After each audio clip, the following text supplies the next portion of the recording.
किसी ने बड़े कमाल की बात कही है कि वो लोग सफल होते हैं जिनकी किस्मत अच्छी होती है, लेकिन वो लोग दुनिया में महान होते हैं जिनकी लगन अच्छी होती है। हाय गाइस, मेरा नाम है आरजे कार्तिक। एक छोटी सी कहानी। ये कहानी गिद्धों के एक झुंड की, जो जंगल से उड़ता उड़ता समंदर के बीच में एक टापू पर पहुंच गया। उस आइलैंड पर कोई जंगली जानवर नहीं था जो इन गिद्धों का शिकार कर सके, और इन गिद्धों के लिए सबसे अच्छी बात यह थी कि इनके खाने के लिए वहां पूरा इंतजाम था। बहुत सारे समुद्री जीव, मछलियां, मेंढक, इनके लिए कोई दिक्कत नहीं होने वाली थी। इस गिद्धों के झुंड में बड़े सारे युवा गिद्ध थे। वो सब तो खुश हो गए कि अरे क्या बात है, मजा आ गया, अब तो पूरी जिंदगी इसी टापू पर रहेंगे, कहीं नहीं जाएंगे। कुछ दिन तक तो सब कुछ आराम से चलता रहा, लेकिन उस गिद्धों के झुंड में एक सीनियर गिद्ध था, सबसे बूढ़ा।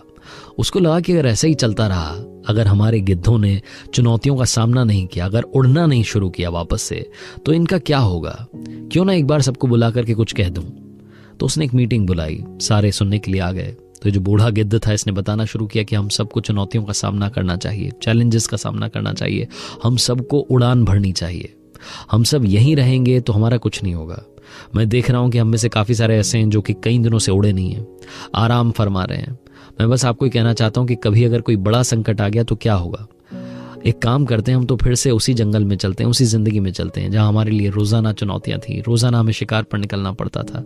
यहां रहकर के हम सब आलसी हो गए हैं। वो बूढ़ा गिद्ध ज्ञान दिए जा रहा था, और जो युवा गिद्ध थे वो हंस रहे थे मनी मन। जब उसने अपनी मीटिंग खत्म की तो सबने डिसाइड किया कि हम तो कहीं नहीं जाने वाले, हम तो यहीं रहेंगे। वो जो बूढ़ा गिद्ध था वो अकेला ही उस टापू से उड़ चला और वापस से जंगल में पहुंच गया। कुछ टाइम के बाद में उसे लगा कि क्यों ना एक काम करता हूं, वापस से उस टापू पर जाता हूं, अपने साथियों से मिल करके आता हूं। पुराने साथी हैं, ऐसे भूल तो नहीं सकते। वो वापस से उस आइलैंड पर पहुंचा। वहां जाकर के देखता है कि सिर्फ और सिर्फ गिद्धों की लाश बची थी। कुछ गिद्ध थे जो घायल कराह रहे थे दर्द से। उनमें से एक के पास पहुंचा और जाकर के पूछा कि क्या हो गया, तुम सारे के सारे घायल क्यों हो गए, किसने आकर के तुम्हारी जान ले ली। तो उस घायल गिद्ध ने बताना शुरू किया कि बाबा, आप सही कहते थे, आप हम में सबसे बूढ़े थे, सबसे सीनियर थे, हमें आपकी बात माननी चाहिए थी, लेकिन उस वक्त तो हमने आपकी बात को टाल दिया, उस वक्त तो हमने आपकी बात को अनसुना कर दिया। हम मूर्ख थे। पता है क्या हुआ, आप तो यहां से चले गए। कुछ दिनों के बाद में एक जहाज आया। उस जहाज में शिकारी थे, और उन शिकारियों ने इस आइलैंड पर, इस टापू पर अपने जहाज में से चीते छोड़ दिए। चीते कुछ दिनों के लिए तो शांत रहे, लेकिन कुछ दिन के बाद जब उन्हें मालूम चला कि हम तो उड़ भी नहीं सकते, हमने कई दिनों से उड़ान नहीं भरी है, हमारे पंजे भी अब इस लायक नहीं हैं कि हम किसी पर अटैक कर सकें, तो उन चीतों ने एक एक करके हम पर हमला करना शुरू किया और हमारी जान लेना शुरू किया। हम में से बस कुछ ही बचे हैं जो अब घायल यहाँ टापू पर इधर उधर पड़े हैं। छोटी सी कहानी बहुत बड़ी बात सिखाती है। जिंदगी में कभी भी कंफर्ट जोन में मत जाइएगा। हम में से कईयों की आदत होती है, कंफर्ट जोन में चले जाते हैं और फिर सोचते रहते हैं कि सब कुछ ठीक ही तो चल रहा है, क्या गलत हो रहा है, मेरा तो कोई कुछ नहीं बिगाड़ सकता। उसके बाद में एक बहुत बड़ा चैलेंज आता है और आपको लगता है कि अब तो सुधार करने की गुंजाइश नहीं है, अब तो कुछ भी नहीं हो सकता, इंप्रूवमेंट का चांस ही नहीं बचा, टाइम ही नहीं बचा। इसलिए याद रखिए, कंफर्ट जोन में मत जाइएगा। कंफर्ट जोन से बाहर निकलिए, अपने आप को चैलेंज दीजिए, उन चैलेंजेस का सामना कीजिए, और हाँ, कर दिखाओ कुछ ऐसा कि दुनिया करना चाहे आपके जैसा।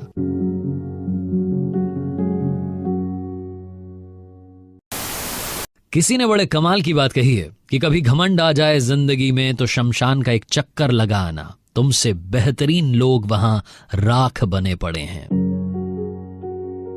हाय गाइस, मेरा नाम है आरजे कार्तिक। एक छोटी सी कहानी। ये कहानी एक बड़े बिजनेसमैन ने एक सेमिनार में सुनाई। उन्होंने बताया कि उनकी लाइफ में शुरुआती दिनों में बहुत बड़ा सेटबैक लगा। उनकी लाइफ में जब उन्होंने एक छोटा सा स्टार्टअप शुरू किया तो लॉस हो गया, पैसा डूब गया। जिस कन्या से वो प्यार करते थे, जिस लड़की से प्यार करते थे, उसके घर वालों ने किसी और से शादी करा दी। उनकी पर्सनल लाइफ, प्रोफेशनल लाइफ, सब कुछ तबाह हो गई। और उस दिन उन्होंने घर छोड़ने का फैसला कर लिया। वो घर छोड़ करके निकल गए। मालूम नहीं था कि कहाँ जाना है। तब उन्हें 3 गुरु मिले। उन 3 गुरुओं ने उनकी जिंदगी वापस से बदल दी, उनका लाइफ में कमबैक करने का रास्ता खोल दिया। जो पहला गुरु ने मिला वो पहली ही रात में मिला। जब वो घर से बाहर निकले, मालूम नहीं था कहाँ जाना था, चले जा रहे थे, एक अनजान कस्बे में पहुंचे। वहां जाकर के देखते हैं कि रात के 1-2 बज रहे थे। एक व्यक्ति एक दीवार में छेद कर रहा था, तो उन्होंने जाकर के उस व्यक्ति से कहा कि भाई साहब, ये दीवार में छेद क्यों कर रहे हैं, क्या बात हो गई, मैं आपकी मदद करूं? तो व्यक्ति हंसने लगा। उसने बोला कि भाई, ये मेरा मकान थोड़ी जो मैं इस दीवार में छेद कर रहा हूं, मैं तो चोर हूं जो इस दीवार को हटा करके यहां से माल लेकर के जाना चाहता हूं। तो उन्होंने बोला कि अच्छा आप चोर हैं। उस व्यक्ति को लगा कि कितना भोला आदमी आ गया है। तो उसने बोला चल भाई, तू मेरे साथ चल। चोर ने इनको अपने घर में जगह दी। 15 दिन उस चोर के साथ में रहे और बताते हैं कि हर रात में जब वो चोरी करने के लिए जाता था तो मुझे 2 बात बोल करके जाता था। पहली बात बोलता था कि भाई टेंशन मत लेना, सब कुछ अच्छा होगा, और दूसरी बात बोलता था कि ऊपर वाले को याद करके सोना। उस चोर ने इन्हें हमेशा यही बातें बोली, और जब भी वापस आता था तो ये भी उससे पूछते थे कि भाई आज क्या रहा, कोई बड़ा माल हाथ लगा। 15 दिन वहां पर रहे, और 15 दिन बाद जब वहां से निकले उससे टाटा बाय बाय करके, तो उस दिन ये सीख करके निकले कि लाइफ में पॉजिटिव रहना कितना जरूरी है।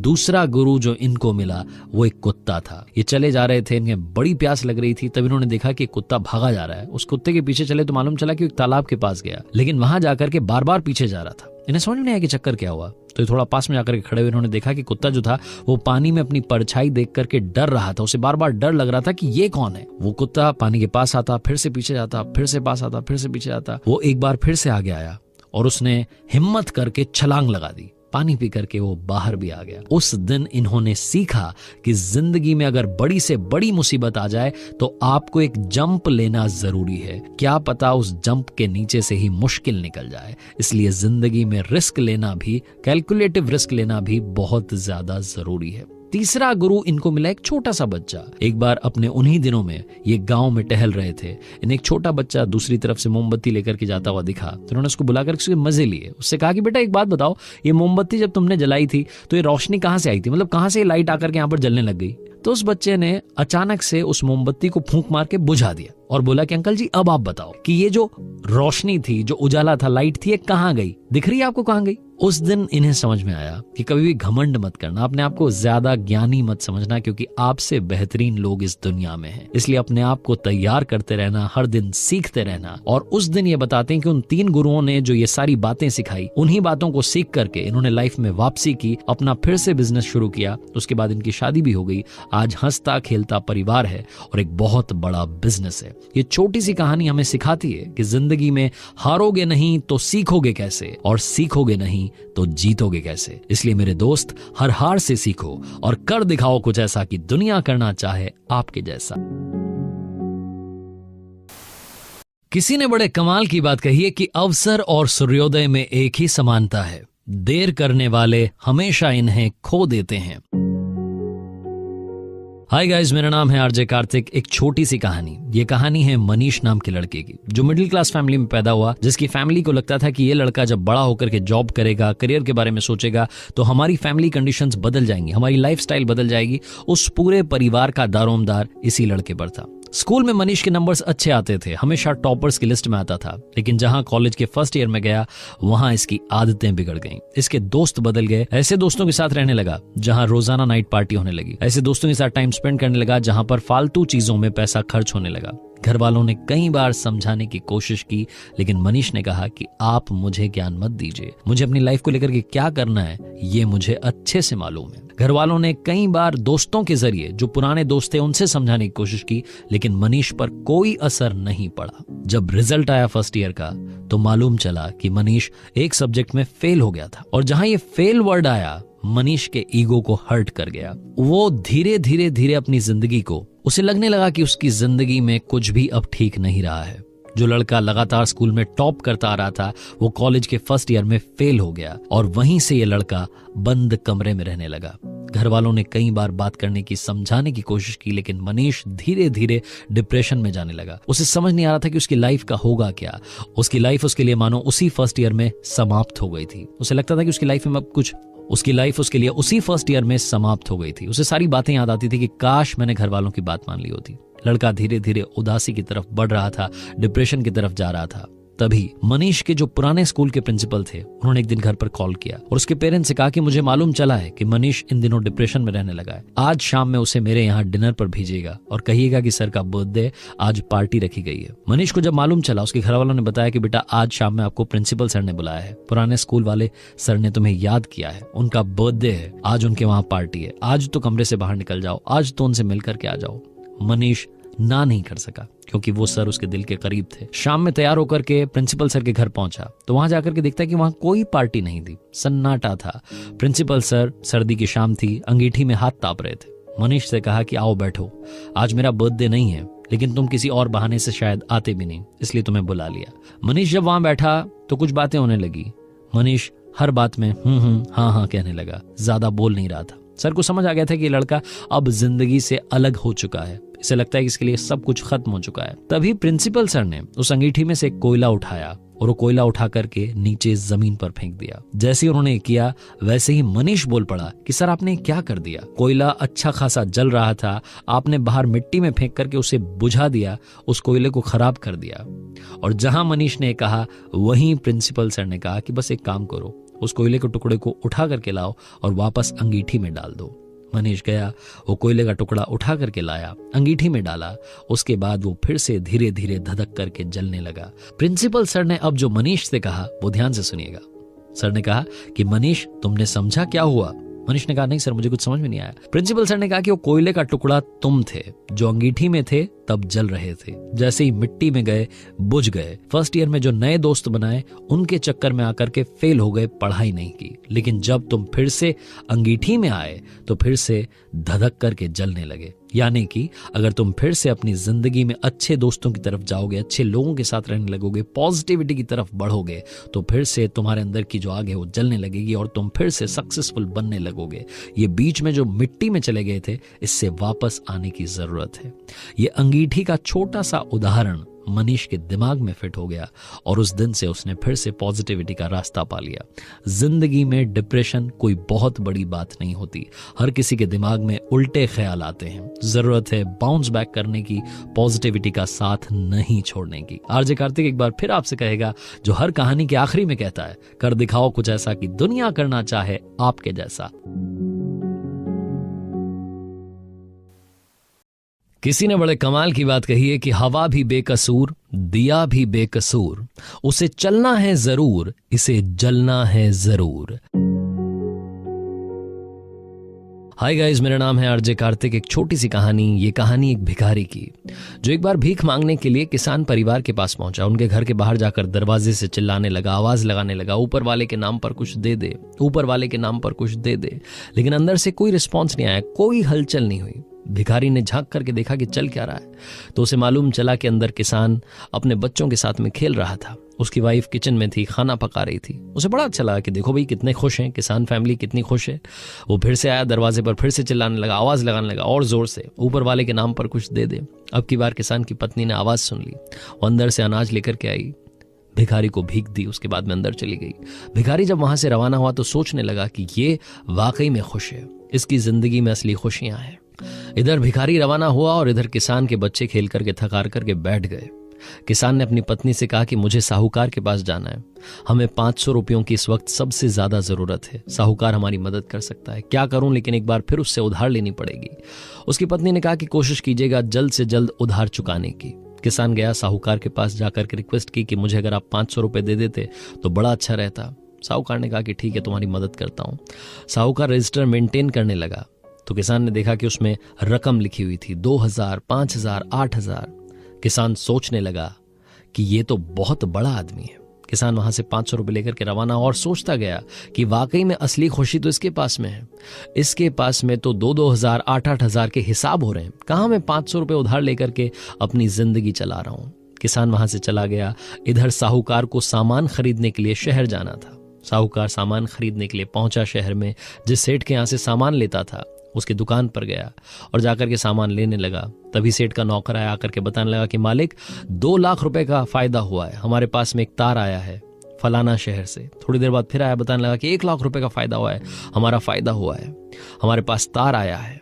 नौकर बार बार आकर के बड़ी बड़ी बातें कर रहा था। साहूकार को लग रहा था कि कहां मैं अपने आप को सेठ मान करके बैठा था, असली सेठ तो यहां शहर में है।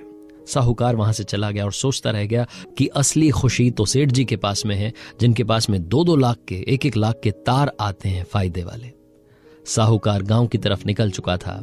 सेठ जी को शाम में राय बहादुर जी की पार्टी में जाना था। वो गिफ्ट लेने का सोच रहे थे, तभी नौकर आया और आकर के बताया कि मालिक, हमें 5 लाख का घाटा हो गया है, अभी अभी तार मिला है। सेठ जी का दिमाग ठनक गया। शाम में पहुंचे हिम्मत करके, तैयार होकर के राय बहादुर जी की पार्टी में। वहां देखते हैं कि बड़े बड़े अधिकारी आए हुए हैं, लाट साहब आए हुए हैं, और वहां इनकी कोई पूछ ही नहीं है। चुपचाप जैसे तैसे जाकर के कोने में बैठ गए, खाना खाया, चुपके से अपना छोटा सा गिफ्ट दे दिया और वापस चले गए। जाते हुए सोच रहे थे कि असली खुशी तो राय बहादुर साहब के पास है। इनके यहाँ पर बड़े बड़े अधिकारी आते हैं, लाट साहब आते हैं, असली माहौल तो इनकी जिंदगी में है। कहाँ मैं अपने आपको सेठ मान करके चल रहा हूं। सेठ जी जा चुके थे। राय बहादुर साहब की पार्टी खत्म हो चुकी थी। दावत खत्म होने के बाद में वो थोड़ा सा आराम कर रहे थे, तभी नौकर आया और आकर के बताता है कि मालिक, हमें 10 लाख का घाटा हो गया है, अभी अभी तार मिला है।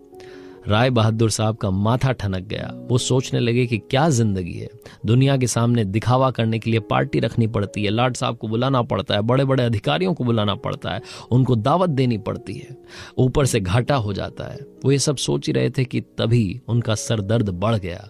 उन्होंने दवाई लेने के लिए नौकर को नीचे भेजा।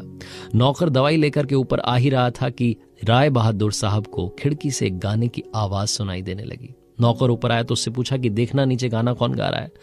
नौकर ने बताया कि साहब एक भिखारी है जो कि मदमस्त गाना गाते हुए जा रहा है। राय बहादुर साहब ने कहा कि देख, असली खुशी तो इस भिखारी के पास में है जो कि कोई फिक्र नहीं कर रहा है, निश्चिंत होकर के अपना गाना गुनगुनाता हुआ चला जा रहा है। ये भिखारी वही भिखारी था जो किसान के घर भीख मांगने सबसे पहले गया था और किसान को खुश मान रहा था। छोटी सी कहानी बहुत बड़ी बात बताती है। जिंदगी में असली खुशी किसके पास है? उसके पास है जो दिल से अपने आप को खुश नसीब मानता है। जिंदगी में अगर आप सोचते रहेंगे तो सोचते रह जाएंगे, कभी भी आपको खुशी मिलने नहीं वाली, क्योंकि आपसे ज्यादा कमाने वाले लोग इस दुनिया में हैं। आपसे ज्यादा खुश लोग आपको इस दुनिया में दिखेंगे, लेकिन आपको उनका दुख नहीं दिखाई देगा। जिंदगी में असली खुशी अपनों के साथ टाइम स्पेंड करने में है। जिंदगी की असली खुशी जो मिला है उसमें संतोष करने में है। हाँ, ये जरूर है कि आप सपने बड़े देखिए, सपने बड़े देखिए, उन्हें पूरा करने के लिए मेहनत कीजिए, लेकिन कभी भी जिंदगी से उदास मत होइए। आरजे कार्तिक फिर से कहेगा, अपने हौसले के साथ, मेहनत के साथ, अपनों के प्यार के साथ कर दिखाओ कुछ ऐसा कि दुनिया करना चाहे आपके जैसा। किसी ने बड़े कमाल की बात कही है कि आवाज ऊंची हो तो कुछ लोग सुनते हैं, लेकिन अगर बात ऊंची हो तो बहुत सारे लोग सुनते हैं। हाय गाइस, मेरा नाम है आरजे कार्तिक। आपके लिए लेकर आया हूं एक छोटी सी कहानी। ये कहानी एक 24 साल के लड़के की जो अनाथ था, जिसके माता पिता इस दुनिया में नहीं थे। वो एक सेठ के यहाँ पर नौकरी किया करता था। नौकरी से जब वापस आता था, घर पर आकर के खाना बनाता था, खाना खाता था, सो जाता था। बड़ी ही बोरिंग सी लाइफ चल रही थी। तो समझ नहीं आ रहा था कि लाइफ में चेंज कब आएगा। पूजा करता था रोजाना, भगवान से कहता था कि कुछ तो मेरी जिंदगी में चमत्कार कर दीजिए। एक दिन वो घर आया, हाथ मुंह धोकर के खाना बनाया। खाना बनाने के बाद में पूजा करने लगा। जब पूजा करके वापस आया तो देखता है कि उसने 4 चपाती और सब्जी बनाई थी। 4 में से 1 चपाती कम थी। अगले दिन फिर से ऐसा होने ही वाला था कि उसने चूहे को पकड़ लिया। चूहा रोजाना 1 चपाती लेकर के भाग रहा था। चूहे को जब पकड़ा तो चूहे ने कहा कि मुझे तो छोड़ दो, मेरी किस्मत का तुम क्यों खाना चाह रहे हो, ये तो मेरी किस्मत का है। तो उस लड़के ने कहा कि मैं तुम्हें कैसे छोड़ दूं, मुझे तो समझ में नहीं आ रहा है, मेरी खुद की जिंदगी का कुछ नहीं हो पा रहा है, मैं खुद इतना पैसा कमाता हूं कि सिर्फ 4 चपाती बना पाता हूं, इससे ज्यादा मेरी लाइफ में चेंज नहीं आ रहा है। तो चूहे ने कहा कि तुम्हारी जिंदगी बदल जाएगी, बस एक काम करो, तुम जाकर के भगवान गौतम बुद्ध से मिल लो। लड़के ने सोचा कि ये भी बात सही है, ये भी करके देख लेते हैं। वो सेठ के पास गया, जाकर के बोला कि मुझे छुट्टी चाहिए कुछ दिनों के लिए। लड़के को छुट्टी मिल गई। उसने यात्रा शुरू की। पहला दिन बड़ा लंबा था। शाम होने को आई, रात होने को आई। उसे समझ नहीं आया कि अब क्या करें, कहाँ रुकें। तो उसे एक हवेली दिखाई दी। हवेली के वहां गया, दरवाजा खटखटाया। हवेली की मालकिन ने उसका स्वागत किया और बोली कि आप कहाँ जा रहे हैं, कहाँ से आए हैं। तो लड़के ने बताया कि मैं भगवान गौतम बुद्ध के आश्रम जा रहा हूँ, उनसे मिलना चाहता हूँ और उनकी शरण में जाना चाहता हूँ। तो हवेली की मालकिन ने कहा कि अरे वाह, आप तो वहां जाना चाह रहे हैं जहां हम बरसों से जाना चाहते थे लेकिन जा नहीं पा रहे हैं। आप एक काम कीजिएगा, आज रात्रि आप यहीं विश्राम कीजिए, लेकिन कल जब आप निकलें तो हमारा एक सवाल लेकर के जाइएगा और उस सवाल का जवाब लेकर के प्लीज वापस आइएगा। लड़के ने कहा कि बताइए आपका क्या सवाल है। तो हवेली की मालकिन ने कहा कि मेरा सवाल बड़ा सिंपल सा है। मेरी एक बेटी है 22 साल की जो बोल नहीं सकती। क्या आप भगवान गौतम बुद्ध से बस ये पूछ लेंगे कि ये कब बोलना शुरू करेगी। लड़के ने कहा ठीक है, आपके सवाल का जवाब ले लूंगा। अगले दिन फिर से उसने यात्रा शुरू की। रास्ता लंबा था। जब जंगल पार किया तो एक बड़ा सा ऊंचा बर्फ का पहाड़ दिखाई दिया। उसने पहाड़ पार करने की कोशिश करना शुरू किया, पहाड़ पर चढ़ना शुरू किया। उसे समझ नहीं आ रहा था कि इतना ऊंचा पहाड़ कैसे पार करेगा। तभी उसे वहां पर एक तपस्या करता हुआ जादूगर दिखा। जादूगर के पास जाकर के उसने प्रणाम किया और बोला कि मेरी मदद कर दीजिए, मुझे पहाड़ पार करवा दीजिए, आप तो चमत्कारी होते हैं, आप मेरी मदद कर सकते हैं। जादूगर ने कहा कि भाई तुम जा कहां रहे हो? तो लड़के ने बताया कि मैं भगवान गौतम बुद्ध के आश्रम जा रहा हूं, उनसे जाकर के मिलना चाहता हूं। तो जादूगर ने कहा तो बहुत बढ़िया बात है, मेरा एक काम कर देना, उनसे जाकर के बस ये पूछ लेना कि मैं यहाँ पर 1000 साल से तपस्या कर रहा हूं लेकिन मुझे स्वर्ग की प्राप्ति क्यों नहीं हो रही। लड़के ने कहा ठीक है, मैं आपके सवाल का जवाब जरूर लेकर के आऊंगा, अब मुझे पहाड़ पार करा दो। जादूगर के पास में एक जादुई छड़ी थी, उसने छड़ी घुमाई और लड़के को पहाड़ पार करा दिया। लड़का मैदानी इलाके में आ गया। जब मैदानी इलाके में पहुंचा तो वहां उसने देखा कि एक बड़ी सी लंबी सी नदी थी। अब नदी कैसे पार होगी? उसे वहां पर एक कछुआ दिखाई दिया। उसने कछुए से मदद मांगी कि मुझे आप प्लीज अगर ये नदी पार करा दें। कछुआ मदद के लिए तैयार हो गया। जब कछुए ने इस पार से उस पार छोड़ा तो कछुए ने कहा कि भाई तुम जा कहां रहे हो? तो उसने बताया कि मैं गौतम बुद्ध के पास जा रहा हूं, भगवान से मिलने के लिए जा रहा हूं। तो उस कछुए ने कहा कि मेरा एक सवाल है, आप भगवान गौतम बुद्ध से जरूर पूछना कि मैं ड्रैगन कब बनूंगा। मैं यहाँ इस नदी में पिछले 500 सालों से हूं, मेरा कुछ हो नहीं पा रहा है, मुझ पर कृपा कब होगी? लड़के ने कहा ठीक है, आपके सवाल का जवाब भी जरूर लेकर के आऊंगा। लड़का आश्रम पहुंचा। वहां जाकर के देखता है कि भगवान गौतम बुद्ध का प्रवचन चल रहा है। प्रवचन जब खत्म हुआ तो उन्होंने कहा कि आप में से कोई भी मुझसे सवाल पूछ सकता है, लेकिन ध्यान रहे आपको सिर्फ 3 सवाल पूछने की परमिशन है। अब लड़की को समझ नहीं आ रहा था कि क्या करे। उसका खुद का एक सवाल था कि उसकी लाइफ में चेंज कब आएगा। उसके बाद में हवेली की मालकिन का एक सवाल था। उसके बाद जादूगर का सवाल था। उसके बाद कछुए का सवाल था। क्या करे कि उसको सारे सवालों के जवाब मिल जाए। उसने बहुत सोचा कि किसका सवाल स्किप करूं, किसके सवाल को छोड़ दूं, लेकिन उसे समझ नहीं आता कि क्या किया जाए। फिर उसने सोचा कि मेरी जिंदगी तो चल रही है जो चल ही रही है, मुझे ज्यादा परेशान होने की जरूरत है नहीं। सेठ के यहाँ पर नौकरी कर ही रहा हूं। ये जो 3 लोग हैं जिनसे मैं मिला हूं, इनकी जिंदगी में बड़ी समस्या है, इनको जवाब जरूर से मिलना चाहिए। तो उसने अपने सवाल को त्याग दिया, छोड़ दिया और उन 3 सवालों को पूछा जो कि हवेली की मालकिन ने भेजा था, जादूगर ने भेजा था और कछुए ने भेजा था। हवेली की मालकिन के सवाल का जवाब देते हुए भगवान गौतम बुद्ध ने कहा कि उनकी बेटी तब बोलना शुरू करेगी जब उसकी शादी हो जाएगी। जादूगर के सवाल का जवाब देते हुए उन्होंने कहा कि जादूगर तब स्वर्ग में जाएगा जब वो जादुई छड़ी को त्याग देगा। और कछुए के सवाल का जवाब देते हुए उन्होंने कहा कि कछुआ तब ड्रैगन बनेगा जब वो अपने कवच को उतार देगा। लड़का वहां से सारे सवालों के जवाब लेकर के प्रणाम करके वापस आया। कछुए को बताया कि तुम्हें कवच उतारना होगा। जैसे ही कछुए ने कवच उतारा, उसके कवच में से मोती ही मोती निकले। वो ड्रैगन तो बन गया, लेकिन उसने कहा कि ये मोती तुम रख लो, इनका मैं क्या करूंगा। लड़के को मोती मिल गए। लड़का आगे बढ़ा, उसे जादूगर मिला। जादूगर को जाकर के बताया कि छड़ी त्याग दो, तुम स्वर्ग चले जाओगे। जादूगर ने वो छड़ी इस लड़के को दे दी और स्वर्ग चला गया। उसके बाद में लड़का हवेली पहुंचा। वहां जाकर के मालकिन को बताया कि आपकी बेटी की जिस दिन शादी हो जाएगी उसी दिन ये बोलना शुरू कर देगी। जो मालकिन थी उसने आप देखा न ताओ मुहूर्त निकलवा करके इन दोनों की, इस लड़के की और खुद की लड़की की शादी करवा दी। जैसे ही लड़की की शादी हुई वो बोल पड़ी कि अरे आप तो वही हैं जो उस दिन हमारे घर आए थे। इस लड़के ने अपने एक सवाल का त्याग किया और इसे जिंदगी में सब कुछ मिल गया। इसके पास अब मोतियों की वजह से पैसा था, जादूगर की छड़ी थी जिसकी वजह से ताकत थी, और जिंदगी में प्यार था क्योंकि शादी हो गई थी। ये छोटी सी कहानी हम सबको बहुत बड़ी बात सिखाती है। जिंदगी में अगर कुछ पाना है तो कुछ खोना पड़ेगा, त्यागना पड़ेगा। जहाज भी जब किनारे पर होता है तो सबसे ज्यादा सेफ होता है, लेकिन उसे दूसरे किनारे पर जाने के लिए, पहुंचने के लिए इस किनारे का त्याग करना होगा, लहरों से लड़ना होगा, सरवाइव करना होगा। लाइफ में अगर आप कुछ करना चाहते हैं तो मेरे दोस्त, जिंदगी में आलस्य त्यागो, तभी आप हार्ड वर्क कर पाओगे, स्मार्ट वर्क कर पाओगे, तभी आपको सक्सेस मिल पाएगी। बुरी आदतों को त्यागो जिनकी वजह से आप उलझे हुए हो। आरजे कार्तिक बस यही कहेगा, कर दिखाओ कुछ ऐसा कि दुनिया करना चाहे आपके जैसा। किसी ने बड़े कमाल की बात कही है कि अच्छी बातें कहने से ज्यादा अच्छे काम करके दिखाओ, क्योंकि दुनिया सुनने से ज्यादा देखना पसंद करती है।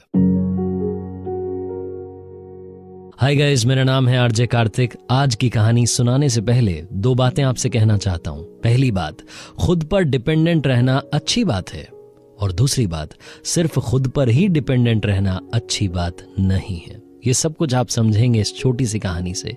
एक बार एक गाय घास चरते चरते कब जंगल में चली गई उसे पता नहीं चला। दोपहर हो चुकी थी, शाम होने को आई थी। गाय को ये तो समझ में आ चुका था कि वो रास्ता भटक चुकी है। उसके लिए सबसे बड़ी समस्या थी कि अब जंगल से बाहर कैसे जाएगी। तभी उसे लगा कि कोई उसका पीछा कर रहा है। वाकई में एक शेर वहां उसका पीछा कर रहा था। गाय को समझ आ चुका था कि अब मेरे पास में सिर्फ और सिर्फ एक ही रास्ता है कि मुझे सीधे चलते चले जाना है। मेरा जो होना होगा वो हो जाएगा। गाय मन ही मन ऊपर वाले को याद कर रही थी कि मेरी रक्षा कर लेना। गाय धीरे धीरे आगे बढ़ रही थी। पीछे पीछे धीरे धीरे आराम से शेर आ रहा था। गाय थोड़ा आगे गई तो जंगल के बीचों बीच तालाब था।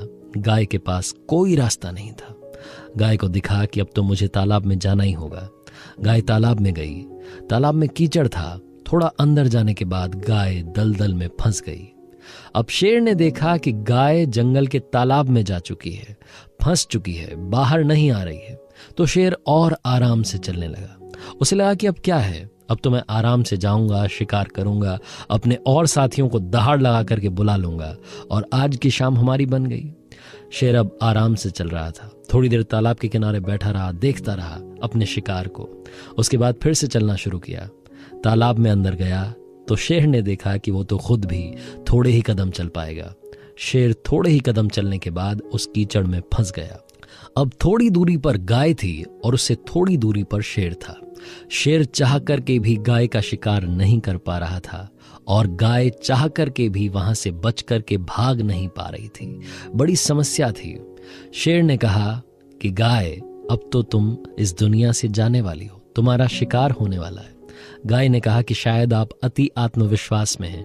आपको लग रहा है कि आप मेरा शिकार कर लेंगे, लेकिन ऐसा नहीं होने वाला, क्योंकि आप भी फंसे हुए हैं और मैं भी फंसी हुई हूं। हम दोनों ही अपनी अपनी जगहों से निकल नहीं सकते, लेकिन मैं यहां से निकल जाऊंगी, इसका मुझे भरोसा है। तो शेर ने कहा कि क्या पागलों जैसी बात कर रही हो, तुम्हें यहां से निकालेगा कौन? तो गाय ने बताया कि मेरा मालिक मुझे ढूंढता हुआ यहां जरूर आएगा। जब वो घर जाएगा और देखेगा कि मैं वहां पर नहीं हूं, तो वो जंगल में आएगा, मुझे ढूंढेगा, मुझे बुलाएगा और मुझे यहां से निकाल करके ले जाएगा। आपका कौन मालिक है? आप तो खुद ही मालिक हैं। आपको यहां से कोई नहीं बचाने आने वाला।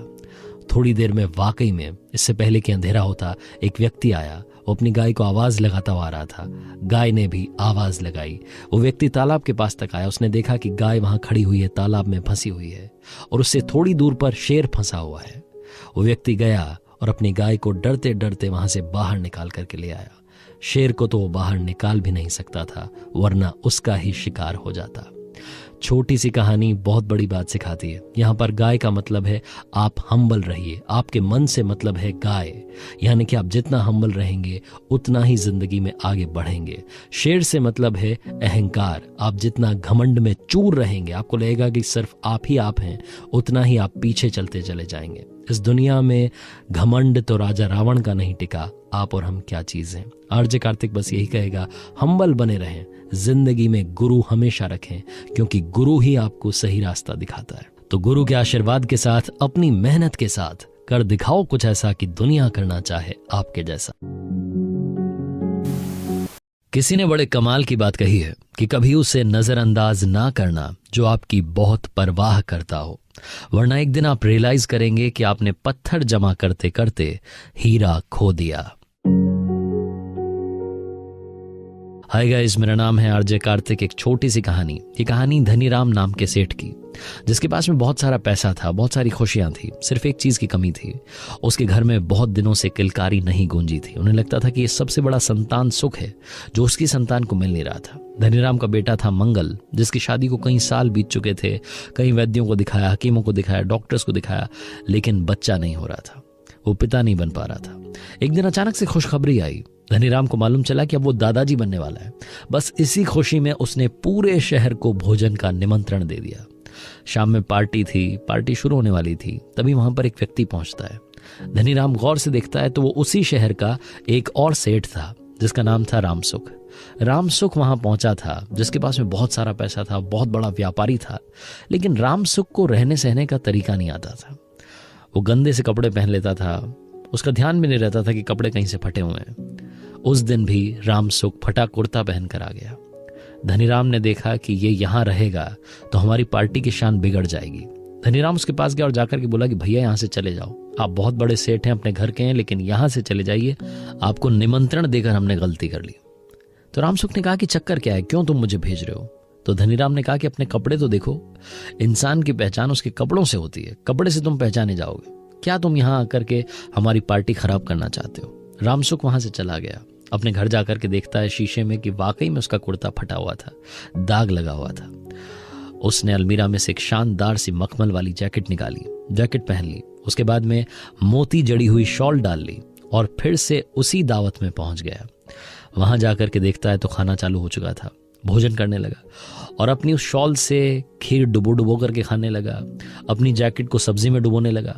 धनीराम ने देखा कि कोई पागलों की तरह खाना खा रहा है, दौड़ करके आया और देखता है कि वही रामसुख वहां भोजन कर रहा था। अब की बार धनीराम को बहुत गुस्सा आया। उसने बोला कि तुम यहाँ आकर के क्या साबित करना चाहते हो? क्यों मुझे और मेरे लोगों को परेशान कर रहे हो? क्यों हमारी शान को बिगाड़ना चाहते हो? हमारे घर में इतनी बड़ी खुशी आई है और तुम यहाँ आकर के नौटंकी कर रहे हो। रामसुख ने कहा कि भाई नाराज मत हो, आप ही ने तो कहा था कि इंसान की पहचान उसके कपड़ों से होती है। मैं कपड़ों से पहचाना जाऊंगा, तो इसीलिए मैं घर गया, अच्छे कपड़े पहने, शानदार कपड़े पहने और अब उन्हीं कपड़ों को भोजन करा रहा हूं, क्योंकि निमंत्रण तो मुझे मिला ही था। धनीराम को जब रामसुख ने कहा तो धनीराम का मुंह छोटा सा हो गया। उसे समझ में आ गया कि रामसुख क्या समझाना चाहता था। हमारी जिंदगी में भी हमारे आसपास कई सारे ऐसे लोग हैं जो कि हमारी बहुत परवाह करते हैं, लेकिन हम उन्हें इग्नोर करके आगे बढ़ जाते हैं, क्योंकि हमको लगता है कि यार इनका हमारी जिंदगी में क्या लेना देना। ऐसे लोग अगर आपकी लाइफ में हैं तो उनकी कद्र कीजिए और याद रखिए, इंसान की पहचान उसकी सीरत से होती है, सूरत से नहीं। किसी ने बड़े कमाल की बात कही है कि कैलेंडर हमेशा तारीखें बदलता रहता है, मगर एक दिन एक तारीख ऐसी आती है जो कैलेंडर को हमेशा के लिए बदल देती है। हाय गाइस, मेरा नाम है आरजे कार्तिक। एक छोटी सी कहानी। ये कहानी एक गांव में रहने वाले लड़के की, जिसके परिवार में ज्यादा पैसा नहीं था, जिसे खुद सामान बेच करके पैसा कमाना होता था और उसी पैसे से अपने स्कूल की फीस देता था। एक दिन सामान बेचने के लिए निकला हुआ था। गर्मी की दोपहरी थी, जोर की भूख लगी थी। इसने सोचा कि अब जिस भी घर में जाएगा वहां सामान के बदले पैसा नहीं लेगा, बल्कि खाना मांग लेगा ताकि भूख मिट सके। घर का दरवाजा नॉक किया। अंदर से एक लड़की निकली। लड़की को देखकर के अचानक से शक पका गया और हड़बड़ाहट में बोल बैठा कि एक गिलास पानी मिलेगा। लड़की ने कहा जरूर। वो अंदर गई, किचन में जाकर के सोचने लगी कि ये लड़का बड़ा परेशान सा लग रहा है, हो सकता है इसे भूख लगी हो, खाना नहीं मिला हो कई दिन से। इसकी हालत देख करके लग रहा है कि ये बहुत ही गरीबी के दिन जी रहा है। वो लड़की अंदर से एक गिलास दूध लेकर के आ गई। इस लड़के को कहा कि लीजिए आपके लिए। लड़के ने देखा कि दूध है, कुछ नहीं बोला, चुपचाप पी गया। उसके बाद में बोला कि आपको कितने रुपये दूं? तो लड़की ने कहा कि रुपये क्यों, मैंने आपकी मदद की, आपको शायद भूख लगी थी। मेरी मम्मा कहती हैं कि अगर किसी की मदद करें तो उनसे पैसे नहीं लेने चाहिए। इस लड़के ने फिर भी थैंक यू कहा और वहां से चला गया। थैंक यू कहने के बाद में जब वहां से जा रहा था तो सोच रहा था कि यार दुनिया में अभी भी अच्छे लोग हैं। इस बात को कई साल बीत गए। लड़के ने बड़ी अच्छी पढ़ाई की और एक बहुत ही कमाल का डॉक्टर बन गया। बड़े शहर में जाकर के बड़े हॉस्पिटल में काम करने लगा। ये लड़की जब बड़ी हुई तो इसे दिक्कतें आने लगी। इसकी पर्सनल लाइफ में, प्रोफेशनल लाइफ में बड़ी परेशानी आई और सबसे बड़ी दिक्कत थी कि इसकी तबीयत खराब रहने लगी। इसे गांव से शहर के उसी बड़े हॉस्पिटल में एडमिट कराया गया जहां वो लड़का डॉक्टर बन चुका था। इस लड़की की जान पर बनाई थी, इतनी ज्यादा तबीयत खराब थी। उस लड़के के पास में पेशेंट की रिपोर्ट आई। उसने पढ़ना शुरू किया। उसे मालूम चला कि ये तो वही गांव है। उसने लड़की का नाम पढ़ा। उसे सब कुछ याद आ गया कि ये तो वही है जिसने मेरी मदद की थी। इस लड़के ने, जो कि डॉक्टर बन चुका था, जिसका नाम था डॉक्टर हार्वर्ड कैली, इसने पूरी कोशिश की, मेहनत की, जी जान लगा दी उस लड़की की जान बचाने में। सारे एक्सपर्ट्स की ओपिनियन लिए और फाइनली उस लड़की की जान बचा ली गई। हॉस्पिटल में एडमिट थी, उसकी हालत स्थिर थी। उसके पास में बिल जाने वाला था। बिल पहुंचाने से पहले डॉक्टर ने उस बिल के लिफाफे के ऊपर एक नोट चिपका दिया। वो बिल जब उस लड़की तक पहुंचा तो वो घबरा गई। उसे लगा कि अब यहाँ पैसा कौन देगा, मेरी तो हालत खराब हो चुकी है, मेरे पास में पैसा नहीं है।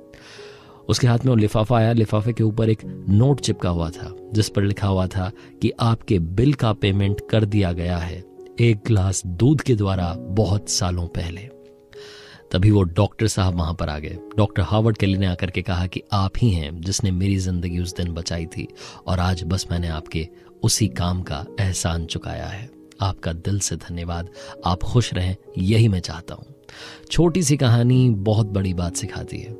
कर्मा को समझाने वाली सबसे अच्छी कहानी है। जो आपने कर्म किए हैं उसी का रिजल्ट आपको मिलेगा और आपने बस एक ही काम करना है, अपने काम अच्छे रखने हैं। रिजल्ट अपने आप अच्छा होता चला जाएगा। अगर आज अच्छा रिजल्ट नहीं मिल रहा है तो कल का इंतजार कीजिए, आने वाला कल और ज्यादा खूबसूरत होगा। किसी ने बड़े कमाल की बात कही है कि पूरी धरा यानी कि ये सृष्टि, पूरी धरा भी अगर साथ दे तो कुछ और बात है, पर तू अगर जरा भी साथ दे तो कुछ और बात है। यूं तो चलने को एक पांव से भी चलते हैं लोग, मगर दूसरा भी साथ दे तो कुछ और बात है। हाय गाइस, मेरा नाम है आरजे कार्तिक। एक छोटी सी कहानी, ये कहानी जिसने लिखी है वो बताते हैं कि वो अपने होम टाउन से दूर जाकर किसी बड़े शहर में जॉब किया करते थे। जब कभी होम टाउन जाना होता था तो अपने दोस्त यारों के साथ में लस्सी की दुकान पर रीयूनियन रखते थे। वहां आकर के सारे दोस्त मिलते थे। गर्मी की छुट्टियां थी, अपने घर गए हुए थे। सारे दोस्तों को कॉल किया और कहा कि लस्सी पीने आ जाना। सारे दोस्त वहां इकट्ठे हो गए। गर्मी की दोपहरी में बाहर लस्सी वाले ने छांव कर रखी थी, नीचे कुर्सियां लगा रखी थी। सारे दोस्त जाकर के कुर्सियों पर बैठ गए, ऑर्डर कर दिया और लस्सी का इंतजार करने लगे। तभी अचानक से एक बूढ़ी अम्मा आकर के खड़ी हो गई और इनके सामने आकर के कहने लगी कि ऊपर वाले के नाम पर कुछ दे दे। ये कहते हैं कि अगर शायद कोई और होता तो मैं भीख नहीं देता, मैं कभी भी भिखारियों को भीख नहीं देता हूं, लेकिन उस दिन उस चेहरे के सामने नजर रुक गई। ऐसा लगा कि ये मुझसे ही मिलने के लिए आई हैं। 75-80 साल की अम्मा रही होंगी, आंखें धसी हुई, कमर झुकी हुई। मालूम नहीं क्यों अपने आप हाथ वॉलेट की तरफ चले गए।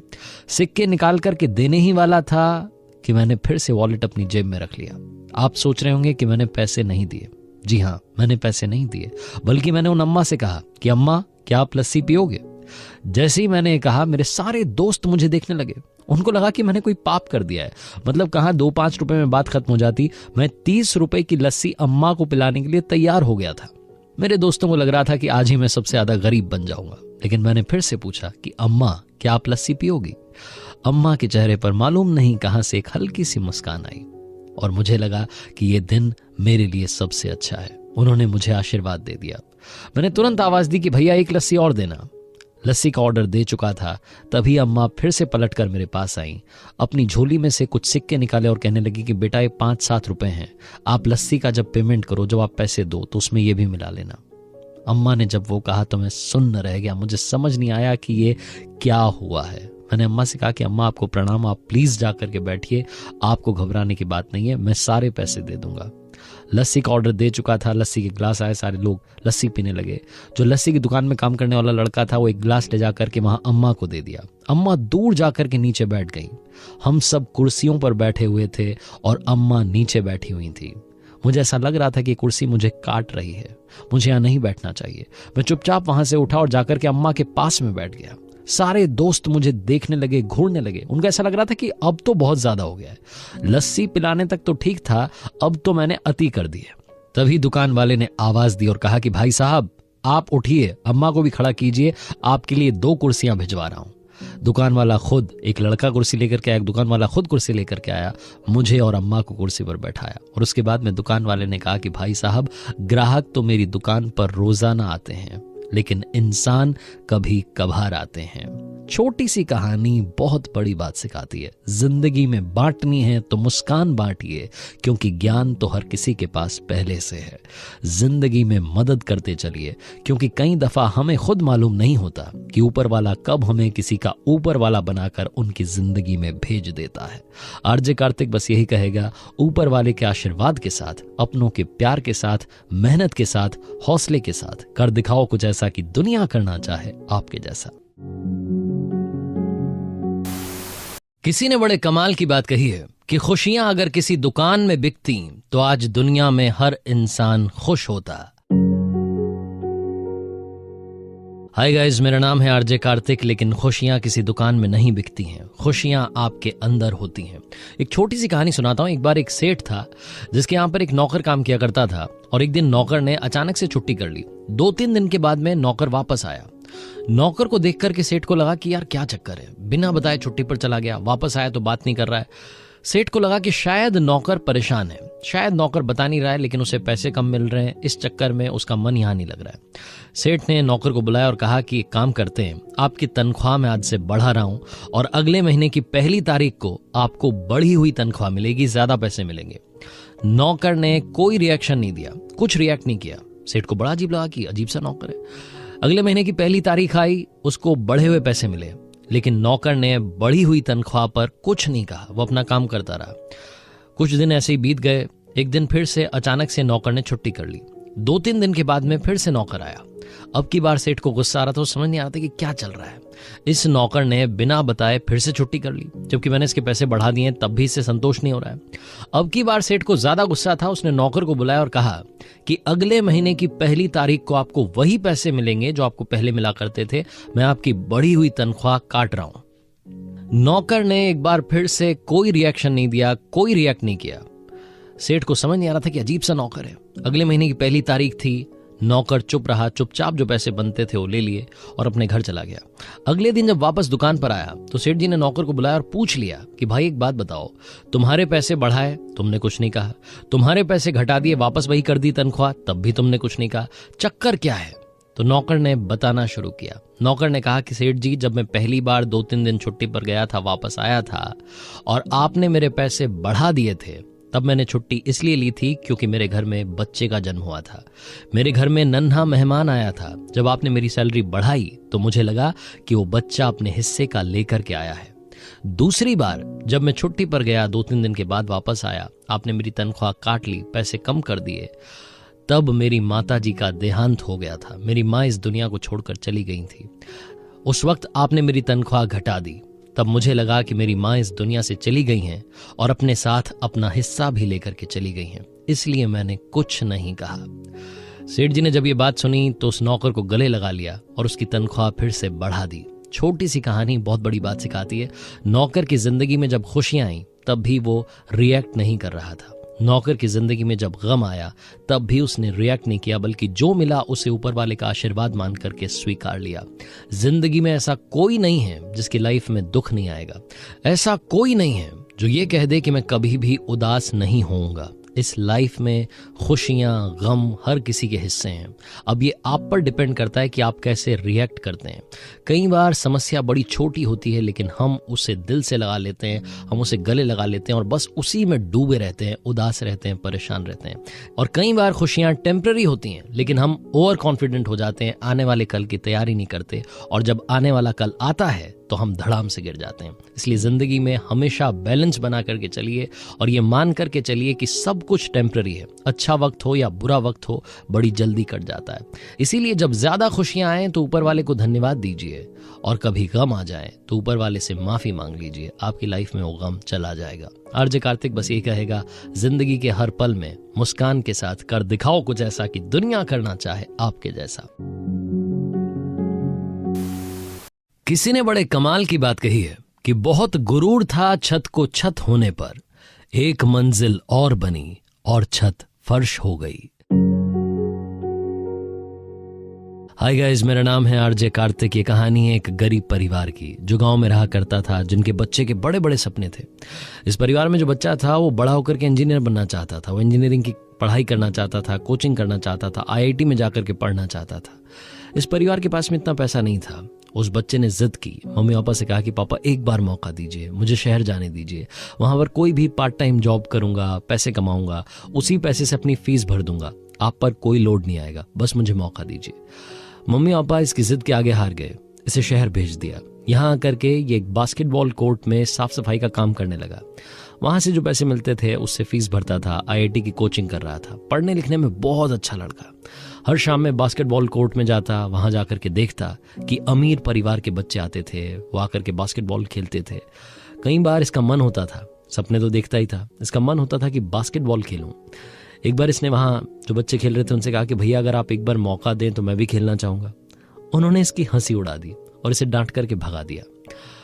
एक दिन ये रोजाना की तरह वहां साफ सफाई करने के लिए पहुंचा हुआ था, पत्ते उठा रहा था, झाड़ू लगा रहा था। तभी इसने देखा कि वहां पर वो बच्चे तो खेल ही रहे थे, एक कन्या भी आकर के बैठी हुई थी, एक लड़की वहां पर आई हुई थी। जो लड़के खेल रहे थे उनमें से किसी की गर्लफ्रेंड थी। उन लड़कों ने देखा कि ये साफ सफाई वाला लड़का आज फिर से आया है।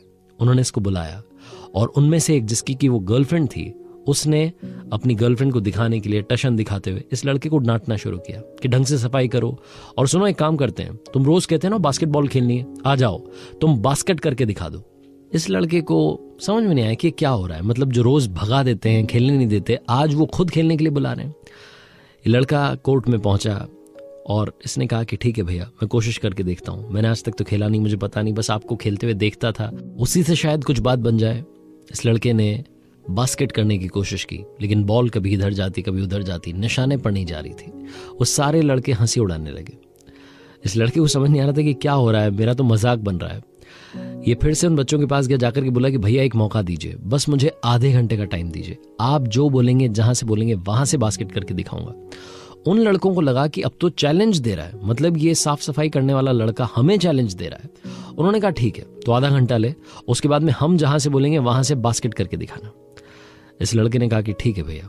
ये आधे घंटे के टाइम में फटाफट से उस बास्केटबॉल कोर्ट का जो ऑफिस था वहां पहुंचा, इंच टेप लेकर के आया। इसने जहां खड़ा था वहां से उस पोल की डिस्टेंस मेजर की, उसके बाद में जो पोल था जहां पर वो बास्केट लगी थी उसकी डिस्टेंस मेजर की। आईआईटी की पढ़ाई कर रहा था, फॉर्मूलाज लगाना शुरू किया। इसे समझ में आ गया कि कौन सा एंगल रखना है, कौन सा एंगल पर निशाना साधना है। उसके बाद में आधा घंटा खत्म हुआ, इसने उन बच्चों से जाकर के कहा कि अब बताइए कहां से बास्केट करनी है। और उसके बाद में तो जहां से बच्चे बोल रहे थे वहां से बास्केट कर रहा था, मतलब क्या हाफ कोर्ट, जहां से उन्होंने बोला वहां से इसने बास्केट करके दिखा दी। इसने अपना दिमाग लगाया, खुद को कमजोर नहीं समझा और उन अमीर बच्चों के सामने साबित कर दिया कि ताकत, काबिलियत हर किसी में होती है। छोटी सी कहानी बहुत बड़ी बात सिखाती है। जिंदगी में कभी भी खुद को कमजोर मत समझना। प्रैक्टिकल लाइफ में देखना, आपके पास में भी टैलेंट है, आपके पास में भी क्षमता है जिंदगी में आगे बढ़ने की।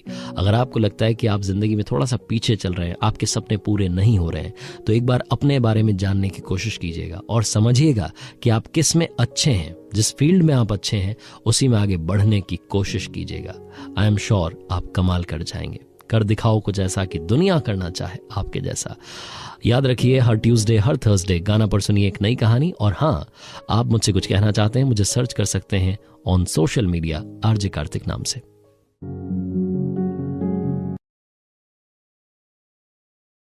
किसी ने बड़े कमाल की बात कही है कि किसको क्या मिला उसका कोई हिसाब नहीं, तेरे पास रूह नहीं मेरे पास लिबास नहीं। हाय गाइस, मेरा नाम है आरजे कार्तिक। एक छोटी सी कहानी। ये कहानी एक राजा की जो अपने राज्य में बड़ा खुश था, जिसको लगता था कि उसके पास में खुशहाल प्रजा है, एक अच्छा परिवार है, एक अच्छा सा राज्य है। उसे लगता था कि उसके पास में बहुत सारा पैसा है।